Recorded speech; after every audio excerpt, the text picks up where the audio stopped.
آپ کس کے لیے جیتے ہیں؟ یوں کہہ لیجیے آپ کس کے لیے زندگی بسر کرتے ہیں؟ کیا آپ اپنے آپ کے لیے جیتے ہیں یا آپ اپنے بیوی بچوں کے لیے، اپنے والدین کے لیے یا صرف اپنے رشتہ داروں کے لیے زندگی بسر کرتے ہیں؟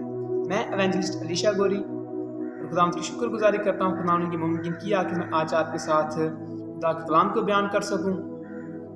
تو آج ہم بات کریں گے کہ ہمیں کس کے لیے جینا چاہیے یا مسیحی تعلیم کیا ہے کہ ہمیں اپنی زندگی کس کے لیے بسر کرنی چاہیے، کیونکہ اپنی زندگی اپنے لیے ہر کوئی بسر کرتا ہے، اپنے خاندان کے لیے ہر کوئی بسر کرتا ہے، اپنے رشتہ داروں کے لیے، اپنے بیوی بچوں کے لیے ہر کوئی زندگی بسر کرتا ہے۔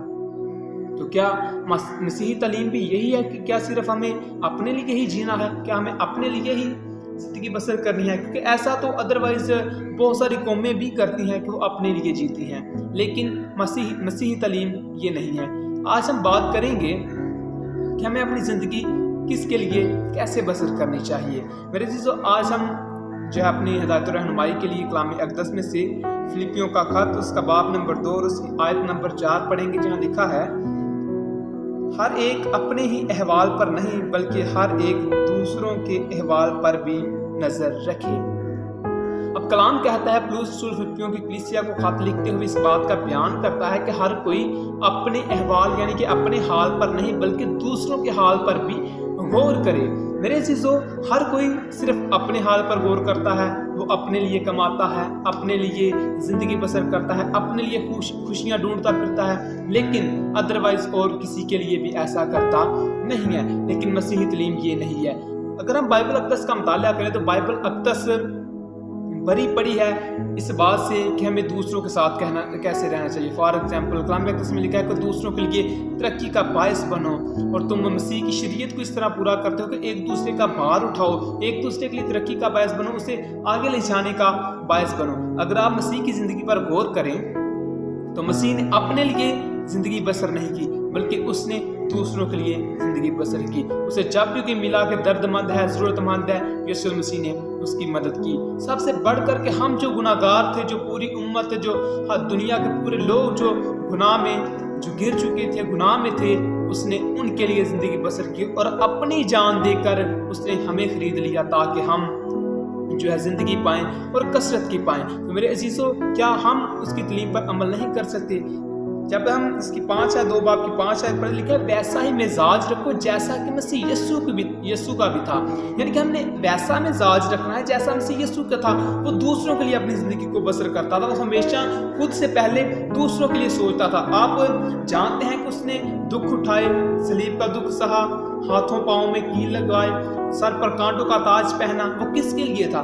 وہ ہمارے لیے تھا۔ وہ ہمارے لیے اپنی زندگی بسر کر رہا تھا۔ وہ ہماری خاطر انسان بن کر آ گیا تاکہ ہم اس میں ہو کر اپنے گناہ سے معافی حاصل کر سکتے۔ میرے عزیزو، ہمیں بھی اپنی خاطر نہیں بلکہ دوسروں کی خاطر جینا ہے۔ اگر ہمیں کوئی ضرورت مند کو دیکھتے ہیں تو ہمیں اس کی مدد کرنا سب سے پہلے ضروری ہے کہ وہ ضرورت مند ہے، ہم اس کی مدد کریں۔ سائنس بھی اس بات کو ثابت کرتی ہے کہ جب آپ کسی کی مدد کرتے ہیں تو اس کی پازیٹیو انرجی آپ کے اندر ٹرانسفر ہوتی ہے، جس سے آپ خوشی محسوس کرتے ہیں۔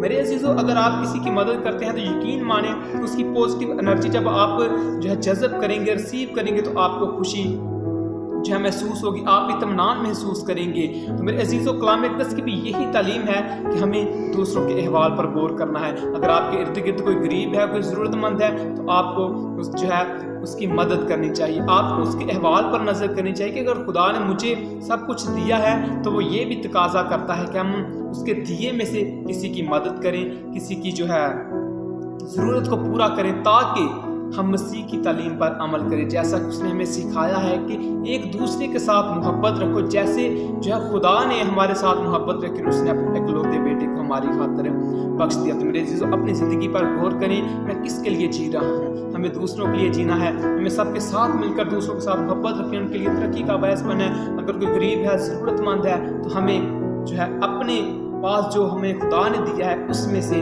اسے دینا ہے تاکہ اس کی ضرورت پوری ہو اور مسیح کا جو نام ہے اور زیادہ ترقی کرے۔ کیونکہ آج کل دیکھنے میں یہی آتا ہے کہ ہر شخص اپنے لیے جدوجہد کر رہا ہے، اپنے لیے کوشش کر رہا ہے، اپنے آپ کو خوشحال کرنے کی کوشش کر رہا ہے۔ یقین مانے جب آپ دوسروں کے احوال پر نظر کرنا شروع کر دیں گے تو خدا آپ کو اور زیادہ سرفراز کرے گا، وہ اور زیادہ آپ کو بلندیوں پر لے کر جائے گا، وہ اور زیادہ آپ کو برکات سے نوازے گا۔ لیکن کرنا کیا ہے کہ ہمیں صرف اپنے لیے نہیں بلکہ دوسروں کے لیے جینا، ہمیں دوسروں کے درد میں، دوسروں کے دکھوں میں، دوسروں کی مصیبتوں میں ان کے ساتھ کھڑا ہونا ہے۔ تو یہ مسیح کی تعلیم ہے کہ ہم ایک دوسرے کی خاطر جئیں، ایک دوسرے کے لیے جئیں اور ایک دوسرے کی مدد کریں۔